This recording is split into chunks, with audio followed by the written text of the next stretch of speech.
¿Qué tal, chicos? ¿Cómo están?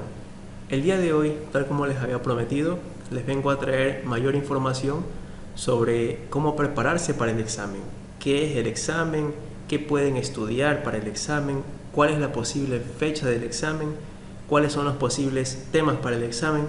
Porque la verdad es que hasta el día de hoy, que estamos 13 de julio, no hay ningún temario oficial y no hay una fecha oficial. Entonces, para varias dudas que me han dejado ustedes en sus comentarios, he decidido realizar este video con mucha información que les puede ser de utilidad.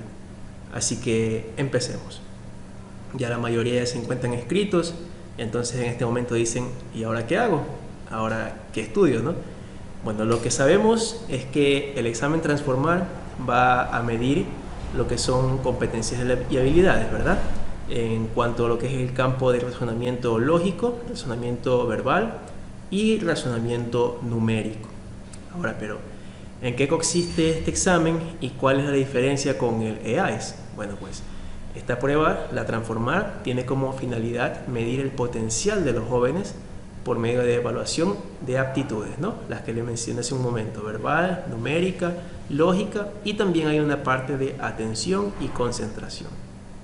En cambio, ¿qué hacía el EAES? Esa valoraba conocimientos específicos que ya no son evaluados durante el bachillerato. O sea, prácticamente lo mismo que les tomaban ustedes en el bachillerato, que era matemáticas, lengua, literatura, ciencias naturales, ciencias sociales, les volvían a tomar en el EAES. Entonces era algo prácticamente de memorización.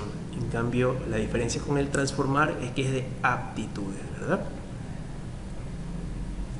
¿Cómo se rendirá la prueba? Bueno, para este periodo está confirmado que la prueba va a ser totalmente virtual. Sin embargo, la CENESID habilitará sedes para los usuarios que no dispongan de computadora e internet para que puedan dar el examen presencialmente, ¿verdad? Eso ustedes igual ya lo especificaron en su registro cuando lo estuvieron realizando hace pocos días en la página web de Transformar. Entonces, si especificaron que no tenían computadora e internet, pues pueden solicitar, pueden acercarse a las sedes que va a habilitar la CENESID para que puedan dar su examen de manera presencial. Los que sí tengan computadora en casa y tengan su cámara web, entonces podrán dar el examen de manera virtual. ¿Para qué sirve el test de orientación? ¿Influye en el puntaje de la prueba Transformar? Bueno, habían anunciado que se iba a realizar un test de orientación, ¿verdad? Pero en este caso, tranquilos, porque muchos pensaban que esto iba a influir directamente en la calificación o que los iban a enviar a otras carreras. No, esto de aquí servirá a los estudiantes para tener una apreciación más clara de cuál es la carrera que más se apega a sus aptitudes y en la que podrían tener un mejor rendimiento. No se computará como parte del puntaje del test Transformar.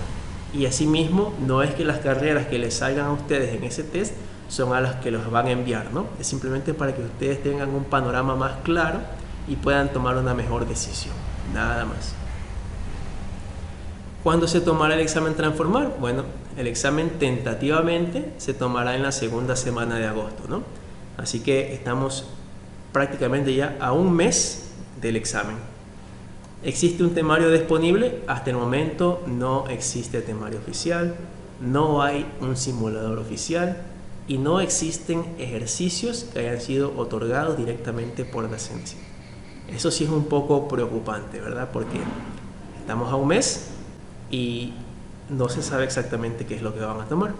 Pero, entonces, ¿qué se puede hacer? ¿Cómo prepararse? Bueno, este modelo que han propuesto ahora en el examen Transformar es bastante similar a la evaluación ENES, que ya se tomaba hace muchos años para el acceso a la educación superior. Tal vez algunos lo recuerden, ¿no? Pero para otros este nombre es completamente nuevo. Sin embargo, la ventaja de que este examen similar a lo que plantea el Transformar haya sido tomado es que hay material disponible en internet para poder guiarse con un temario y para poder guiarse con ejercicios y simuladores. Así que, ¿cuáles son esos temas? Bueno, les voy a ir tratando de resumir poco a poco, pero más adelante, pues si ustedes desean, podemos hacer videos ya más específicos de cada uno de los temas para que puedan practicar, ¿sí?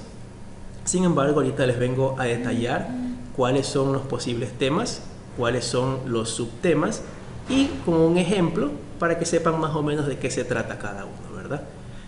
Pero si nosotros avanzamos con ejercicios poco a poco, que me gustaría hacerlo, ejercicios y simulaciones, voy a tratar de poner los enlaces en este mismo video.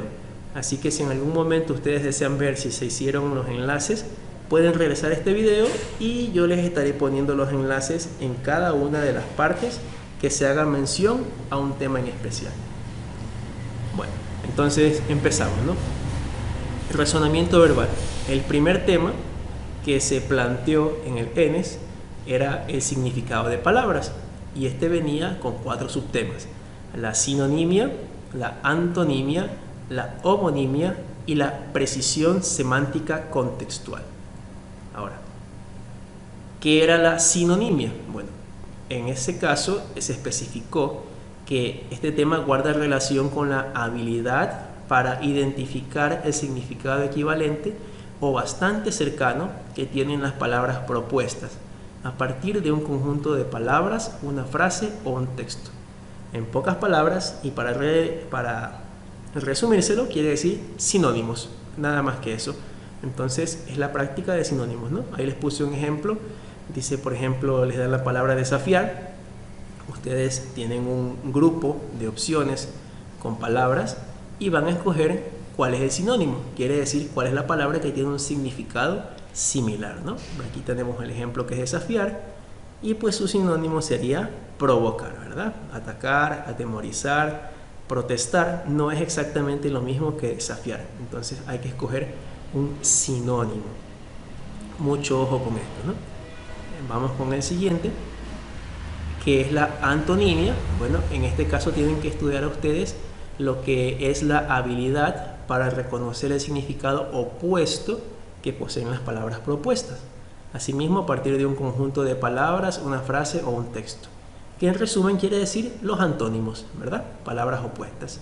Por ejemplo, si ustedes le dicen rígido, encuentre su antónimo o su opuesto.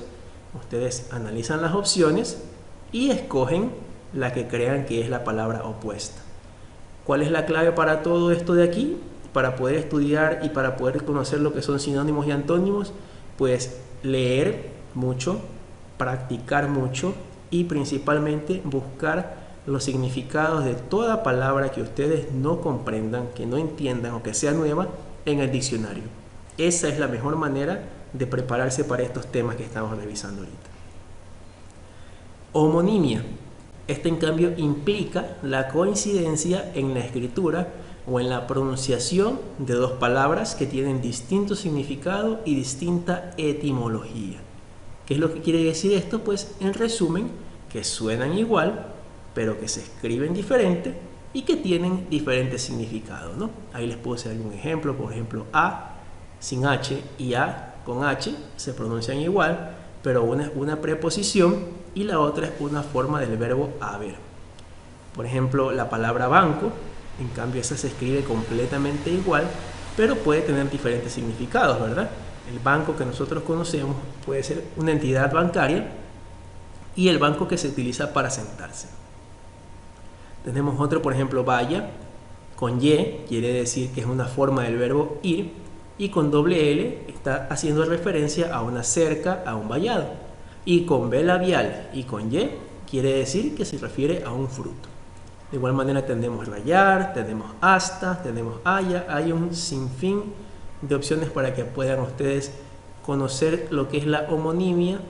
Y aquí lo que tienen que aprenderse principalmente o practicar es cuál es el significado de cada una de ellas, ¿verdad? El 1.4, precisión semántica contextual, aquí en cambio se refiere al sentido o interpretación del significado de un determinado elemento, símbolo, palabra, expresión o representación formal a partir de un texto. A partir de un texto se debe encontrar el significado pertinente de una palabra de acuerdo a su contexto. Aquí en cambio ustedes les van a dar un texto o un breve resumen y ustedes lo que tienen que hacer es, en base al contexto que les da ese texto, ver cuál es la palabra que debe encajar para que la oración tenga un significado, ¿verdad? Por ejemplo, aquí les dice la, espacio, mental de algunos congresistas es sorprendente. Por ello, el pueblo los rechaza. Entonces, así mismo ustedes analizan, ¿no? ¿Cuál es la palabra que debe ir ahí para que la oración tenga significado? Estamos hablando prácticamente de algo negativo, si se dan cuenta, ¿no? La mental de algunos congresistas es sorprendente. Por ello el pueblo los rechaza. Entonces, no va a ser la destreza mental, no va a ser la lucidez mental, no va a ser la rapidez mental. Ahora, las palabras menos conocidas aquí son besania e inopia. ¿Cuál es la clave entonces? Buscar el significado de ellas y ver cuál es la que debe encajar en esta oración. En este caso es inopia, ¿verdad? Pero ya saben cómo practicarlo. Lean, busquen los significados en el diccionario y practiquen. El tema número 2 de razonamiento verbal es la lógica del pensamiento. En este caso, el primer subtema son analogías, el segundo, tesis, argumentos y evidencias, y el tercero, relaciones de causa-efecto. ¿Qué son las analogías? Es una relación de semejanza entre cosas distintas a partir de la comparación entre dos palabras, cosas, hechos o aspectos. Si se dan cuenta, es un poco similar al anterior, pero aquí nosotros lo hacemos en base a dos palabras que deben acomodarse al significado que se les está dando dentro de la oración, ¿verdad? Por ejemplo, yo tengo es a mirar, como el radio es a espacio. Entonces, ¿cuáles se ajustan aquí? Fútbol es a mirar, como el radio es a DJ, por ejemplo, tendrá algún significado.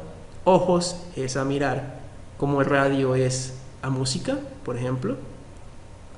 Oír es a mirar, como el radio es a electricidad. Y ojo que no estoy diciendo que deben coincidir las que están en la misma fila, ¿verdad? Puede ser una en cualquier posición de la parte izquierda con otra que esté en cualquier posición de la parte derecha. Entonces yo tengo que tratar de entender la correcta sintaxis de esta oración. Si yo analizo, radio es un instrumento que me permite reproducir música, ¿verdad?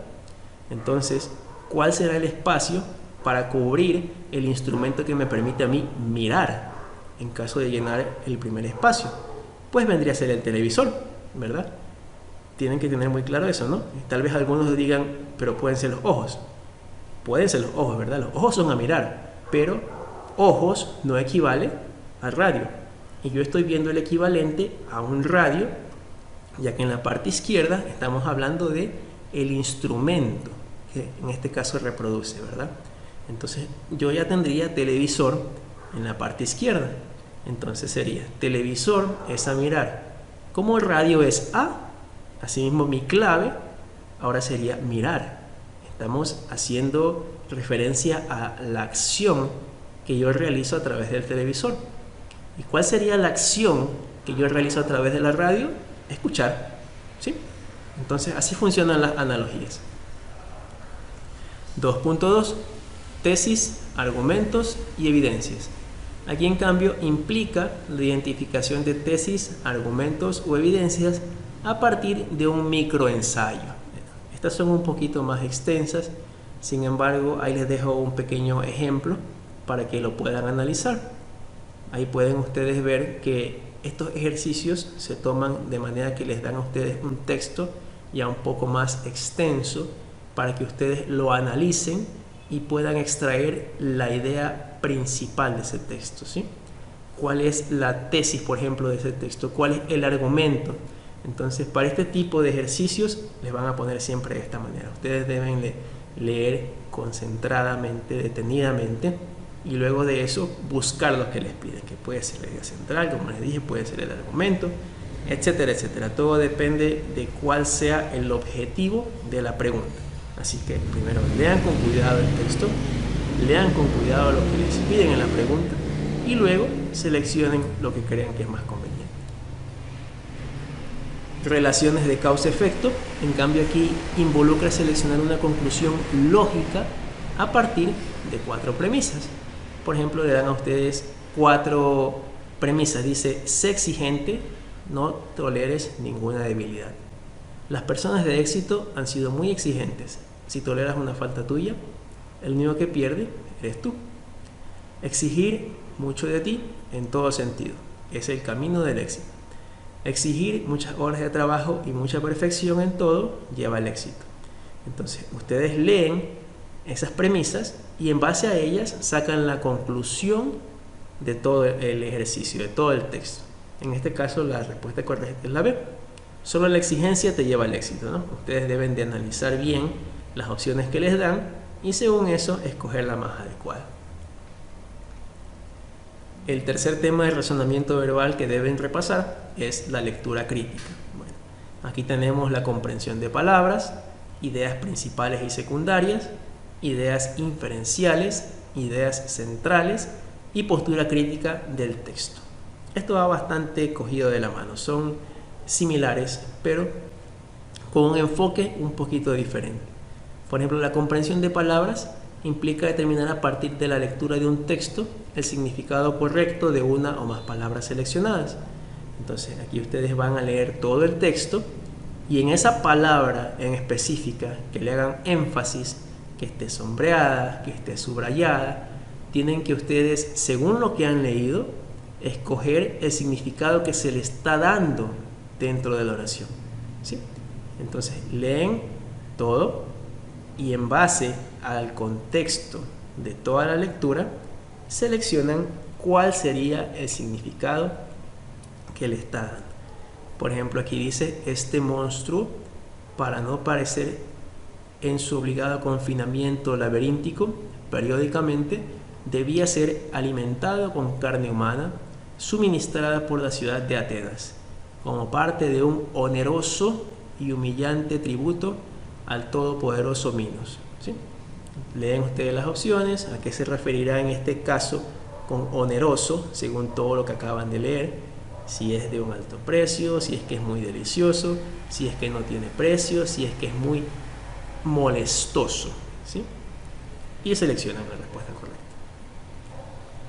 Ideas principales y secundarias, bastante similar a lo que le había mencionado anteriormente.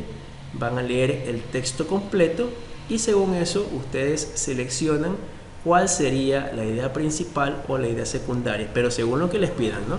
Porque les pueden pedir que identifiquen la idea principal del texto o que identifiquen la idea secundaria del texto. Ideas inferenciales, en cambio, aquí consiste en inferir a partir de un texto una idea que esté implícita en él. ¿Cuál sería aquí la diferencia con las anteriores? Pues que aquí ustedes van a inferir. ¿Qué quiere decir inferir? Que van a suponer el significado, ¿sí? Por ejemplo, aquí les dice, si yo observo que Pedro usa lentes, ¿qué puedo inferir? Que tiene problemas visuales.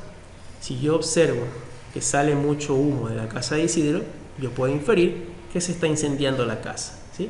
Entonces, en estos casos, ustedes no le van a decir la idea concretamente, sino que ustedes van a hacer un análisis y van a decir qué creen, qué infieren de lo que acaban de leer. 3.4 ideas centrales, similar a las ideas principales y secundarias, tienen que leer el texto y tienen que extraer la idea central. De igual manera, ¿no? Leen todo el texto, ven de qué se trata y extraen la idea central. Postura crítica del texto se refiere a determinar a partir de un fragmento expositivo la postura crítica que se presenta.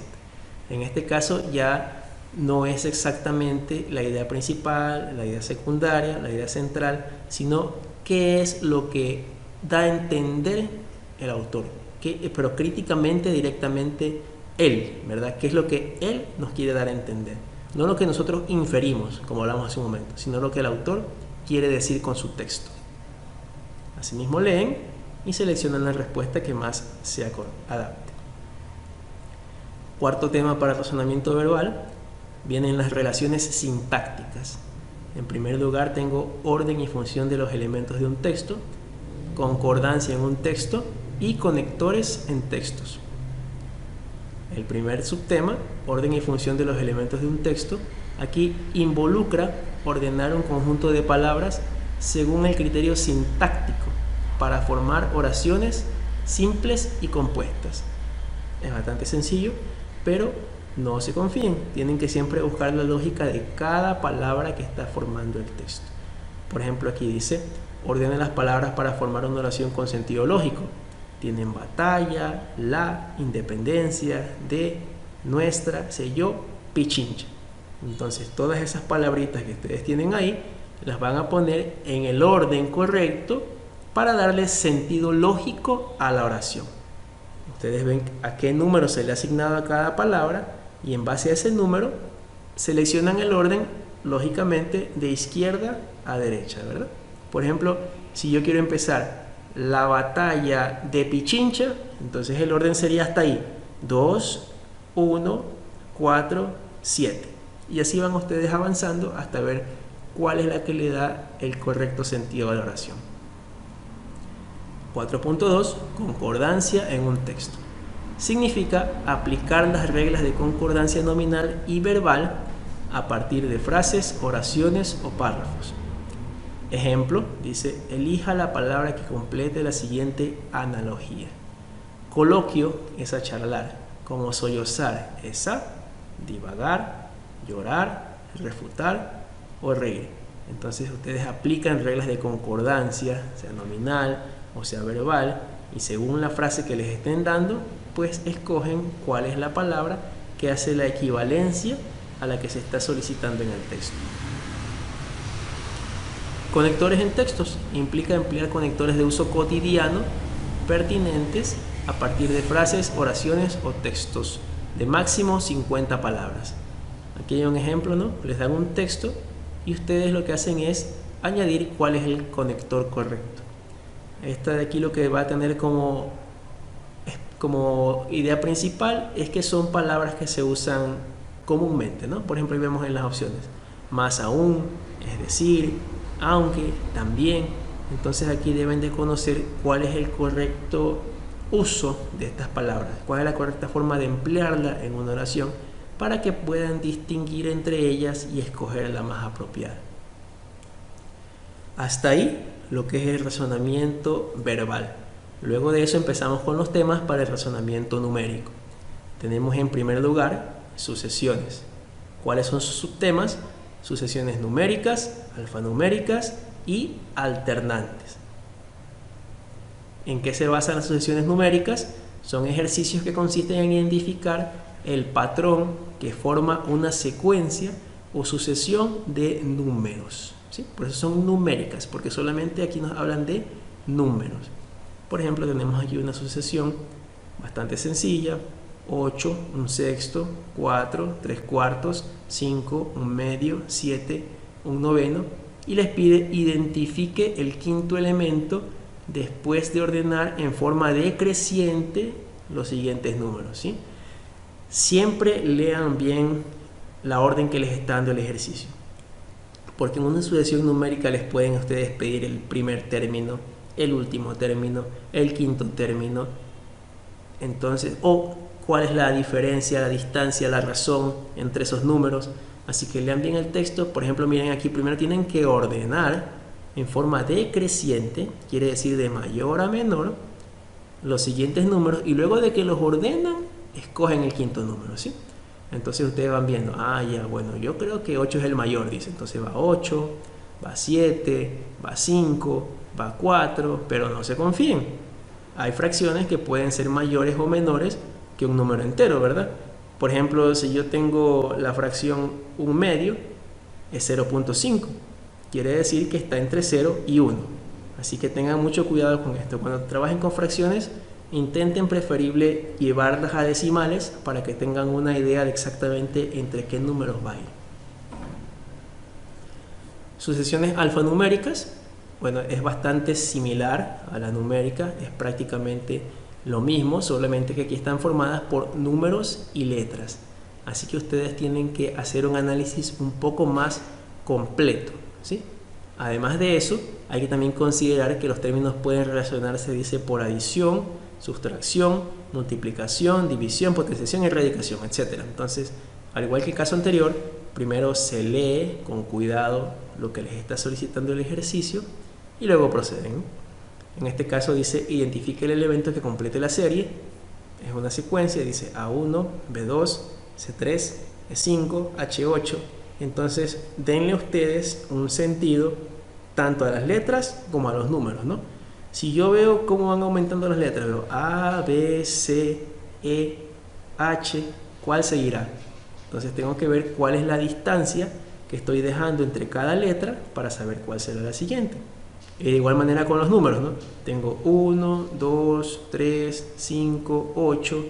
Entonces, ¿cuál será el siguiente? Asimismo, analizo cuántos espacios hay entre cada uno de esos números para determinar cuál podría ser el que sigue, ¿no? Mucho ojo aquí, pongan atención en todos los sentidos, vean cuál es el anterior, vean cuál es el posterior y según eso, escojan la respuesta correcta. Sucesiones alternantes, bueno, estas de aquí en cambio alternan los signos de los términos, pueden ser pares, pueden ser impares, pueden ser positivos, pueden ser negativos, entonces de igual manera analicen bien, miren cuál es el patrón y seleccionen la respuesta correcta, ¿no? En este caso de aquí simplemente les ponen una sucesión y ustedes deben elegir cuál es el término que sigue, ¿no? Por ejemplo, cuál sería la distancia entre menos 2 y 5 y ver si esa distancia es la misma entre 5 y menos 4 y si es la misma entre menos 4 y 3 y si es la misma entre 3 y menos 6, yo ya podría saber cuál es el siguiente término, ¿no? Aquí todo está solamente en base a ejemplos, ¿no? Ya después veremos ejercicios, practicaremos y diremos cómo se está resolviendo cada uno de ellos. Pero por ahora es para que sepan a qué va orientado cada tema. Muy bien, para el tema número 2 tenemos conteo y combinatoria. Y como subtemas, probabilidad de eventos y permutación y combinación de elementos. En probabilidad de eventos, consiste en la posibilidad medida de que un elemento ocurra entre otras cosas o elementos posibles. A partir de un conjunto de muestras o ejemplos, se debe calcular la probabilidad. Entonces, estos son ejercicios bastante recurrentes. Aquí dice, por ejemplo, Víctor lanza 3 monedas al aire y cuando las recoge obtiene los siguientes posibles resultados. CCC quiere decir cara, cara, cara, CCS, cara, cara, sello, CSC, cara, sello, cara, etcétera, etcétera, etcétera, ¿no? Entonces, ¿qué es lo que nos preguntan? ¿Cuál es la probabilidad que salgan por lo menos 2 caras en los lanzamientos ejecutados? Le dan las opciones, por ejemplo, un octavo, un cuarto, un medio, 3 medios, etcétera. Así son los ejemplos de cómo podrían ser estos ejercicios de probabilidades. Recuerden que aquí no les pongo las respuestas ni los vamos a resolver porque simplemente quiero que tengan la idea de cómo van a ser los ejercicios, ¿no? Pero vuelvo y les repito, en próximos videos lo estaremos haciendo cada uno con detalle.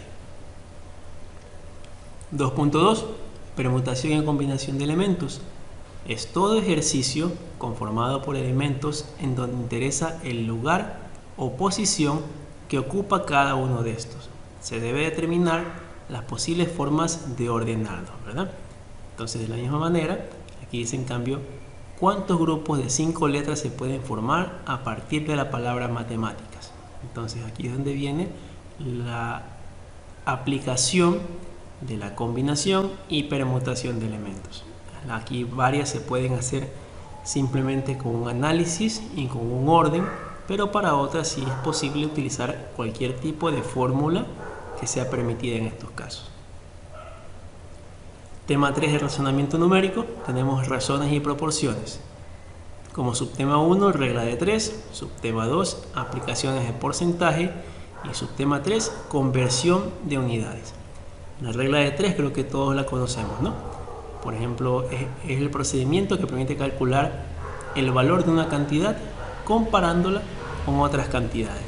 Es bastante sencillo, se podría decir hasta cierto punto, pero siempre y cuando se tengan claros cuáles son los parámetros del ejercicio, cuáles son las variables que tenemos y si es, por ejemplo, regla de 3 directa, si es regla de 3 inversa, etcétera, etcétera, ¿no? Hay un ejemplo que dice el movimiento de una partícula se describe con la expresión h igual menos t2 más 5t más c. H es la distancia recorrida en metros, t es el tiempo en minutos y c es la constante. Si una partícula recorrió 12 metros en 2 minutos, ¿cuántos metros recorrerá en 4 minutos? Y aquí incluso se puede ver que simplemente es una especie de introducción, toda la primera parte, ¿no? Pero el tema en sí se centra en donde nos dan los datos de que la partícula recorrió 12 metros en 2 minutos. Entonces, ¿cuántos metros recorrerá en 4 minutos? Es una regla de 3 bastante simple. Yo tengo ya definidas mis variables, mis parámetros, que son en metros y minutos. Si hago 12 en 2 minutos, ¿cuánto haré en 4 minutos? Facilito. Y de esa manera se calcula, ¿verdad? Aplicaciones de porcentaje. Aquí en cambio nos dice el porcentaje es una forma de expresar un número como una fracción que tiene el número 100 como denominador. Bueno, eso es parte de teoría. Los ejercicios aquí, ¿qué es lo que tenemos que hacer? Aplicar porcentaje a diferentes situaciones, determinando, por ejemplo, descuentos, determinando valores de impuestos, determinando valores totales, haciendo cálculos de facturas, etcétera, etcétera. Esto es bastante aplicable en esos casos que nos acaban de mencionar. Hay un ejemplo que dice: Andrea desea vender su celular ganando el 20% del precio final. Si pagó por este $120, ¿a qué precio lo debería vender? ¿Sí? Entonces, bastante claro, ¿no? Nos dan el valor por el que pagó. Quiere venderlo ganando un 20% del precio final. Entonces aplican ese 20% al valor que pagó, y de eso entonces podría nosotros darnos a qué precio lo debe vender, ¿no? Simplemente calculo el 20%, sumo y ya tendría la respuesta correcta. Conversión de unidades. Aquí en cambio es la transformación de una cantidad expresada en una cierta unidad de medida a otra equivalente, que puede ser del mismo sistema de unidades o no. ¿Qué nos dice aquí el ejemplo? Dice: para comprar el material que se necesita para la construcción de una carretera, es necesario que su longitud sea medida en metros. Si la longitud es de 38 kilómetros, 5 hectómetros y 16 decámetros, ¿cuántos metros de longitud tiene? Simplemente aquí aplicamos conversión directa, ¿no? Es decir, tenemos que llevar esos kilómetros, esos hectómetros y esos decámetros a metros, y posteriormente hacer la sumatoria para obtener el valor total, ¿verdad? Porque yo no puedo sumarlos así como están, ¿no? No puedo sumar 38 más 5 más 16, no. El procedimiento correcto es llevar cada uno de ellos a metros y una vez que estén en la misma unidad de medida, sumarlos. Cuarto tema de razonamiento numérico, tenemos ecuaciones algebraicas. El subtema 1 son las de primer grado y el subtema 2 son las de segundo grado. Bueno, aquí dándoles un concepto bastante sencillo, la ecuación de primer grado es la que tiene sus variables elevadas a la primera potencia, ¿verdad? Así de sencillo, para que ustedes sepan cómo identificarlas, ¿no? Ahora, para estos ejercicios tienen que tener algo muy presente, y es que no van ustedes directamente, por lo general, a resolver un despeje de ecuaciones, que encuentre la X, que encuentre la Y, no, sino que la mayoría de las veces esto tendrá representado como un problema, tal como lo ven aquí. Y ustedes, analizando ese problema, deben armar sencillas ecuaciones y luego de eso despejar sus variables, despejar sus incógnitas, ¿sí? Entonces, mucho ojo con eso. No se dediquen solamente a practicar ejercicios sistemáticos de cómo resolver un sistema de ecuaciones o de cómo resolver una ecuación de primer grado, sino que usen los ejercicios con problemas. Piensen, aprendan cómo armar los problemas y luego de eso cómo encontrar cada una de las variables que han ustedes mismos planteado. El mismo consejo para las ecuaciones de segundo grado. ¿Cuál es la diferencia entre la de primer y la de segundo grado? Pues que aquí el grado máximo es el 2, ¿verdad? Quiere decir que están elevadas al cuadrado. Son ecuaciones que tienen, por lo general, una variable elevada al cuadrado.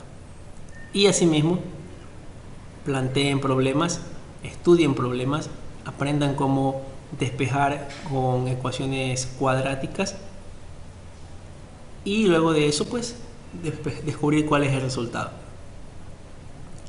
Quinto tema de razonamiento numérico: aplicación de perímetro y aplicación de área. La aplicación de perímetro, pues bueno, todos sabemos lo que es el perímetro, ¿no? Pero aquí nos especifica que es la suma de las longitudes de todos los lados de una figura. Entonces, ¿qué es lo que ustedes tienen que hacer aquí?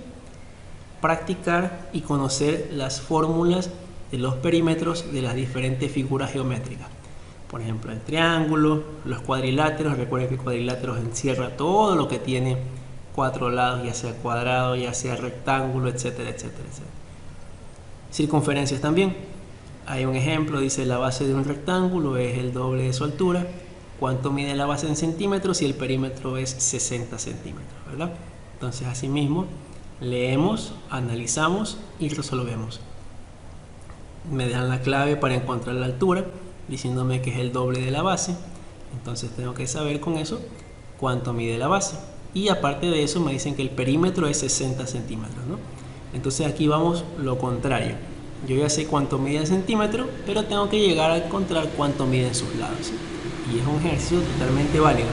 Así que repito, no aprendan todo de forma sistemática. Analicen, piensen y jueguen siempre con las variables y los resultados. La aplicación del área, pues exactamente lo mismo que vimos del perímetro, pero ahora haciendo énfasis a las fórmulas de área de cada una de las figuras geométricas, ¿sí? Lo mismo, triángulos, cuadriláteros y círculos. ¿Cuáles son las fórmulas del área? ¿Cómo encontrar diferentes valores del área? ¿Cómo jugar con eso? En cambio, ¿qué tal si ya me dan el área? ¿Cómo encuentro los lados? Etcétera, etcétera, ¿sí? Y ahí terminamos lo que es el razonamiento numérico. Vamos ahora a la parte del razonamiento abstracto. El tema 1 es la imaginación espacial. Tiene 3 subtemas: perspectiva de objetos, transformación entre gráficos 2D y 3D y figuras rotativas.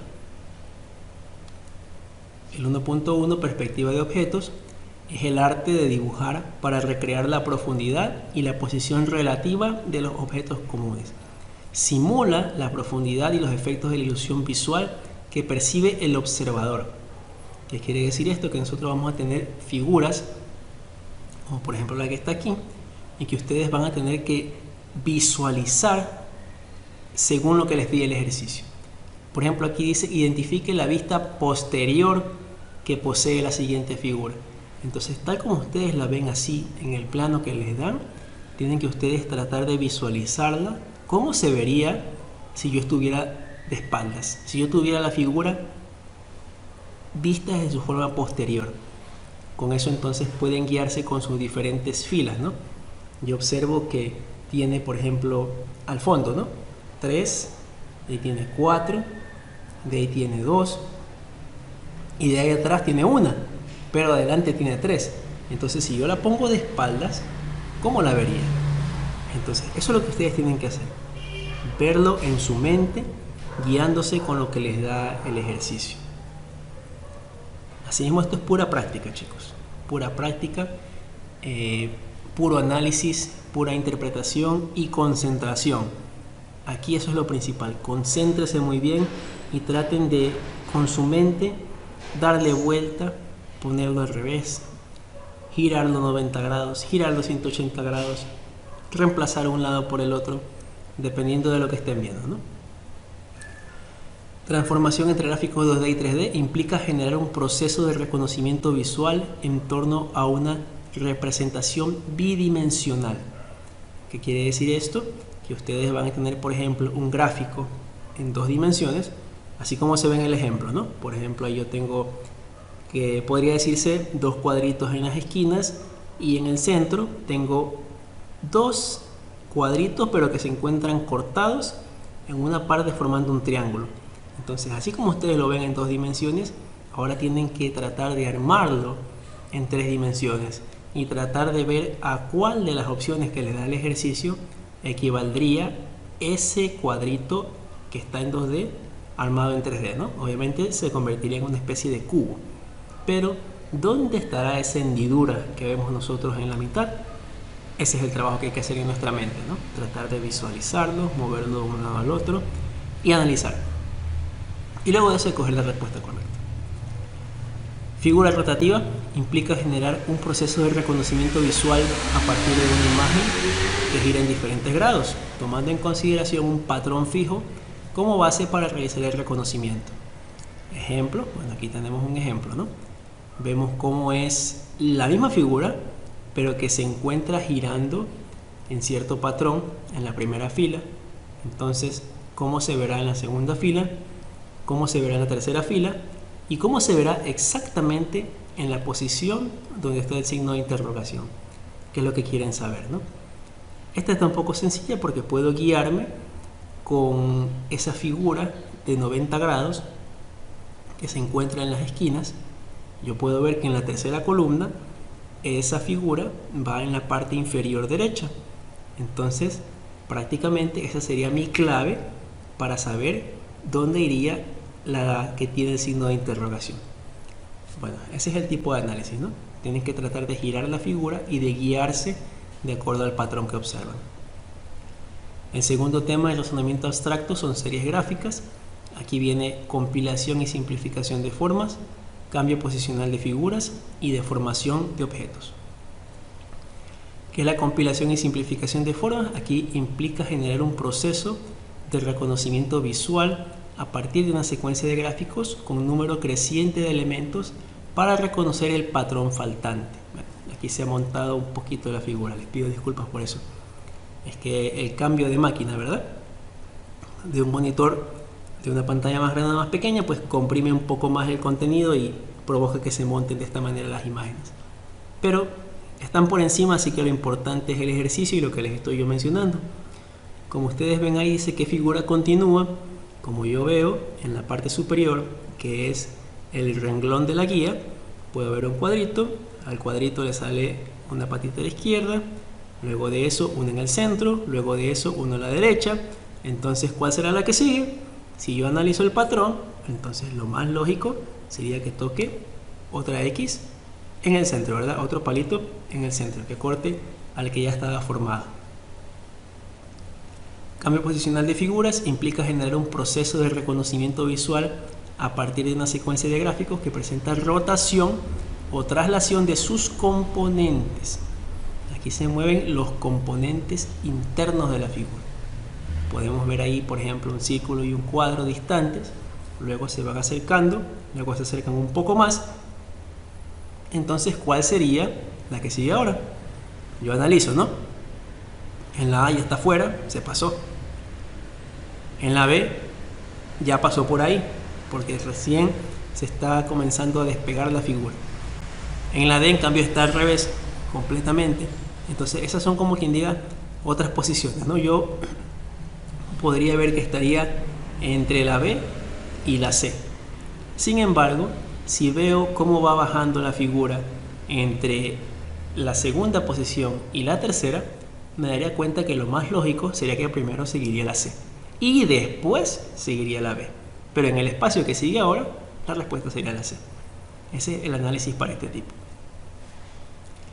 Deformación de objetos implica generar un proceso de reconocimiento visual a partir de una secuencia de gráficos que cambia la forma del objeto. El objetivo es reconocer la imagen que corresponde al patrón que la sigue. Bastante similar, pero ahora todo tiene un cambio en la parte interior. Ya no es el mismo objeto, sino que el objeto puede variar, así como vemos en este ejemplo, ¿no?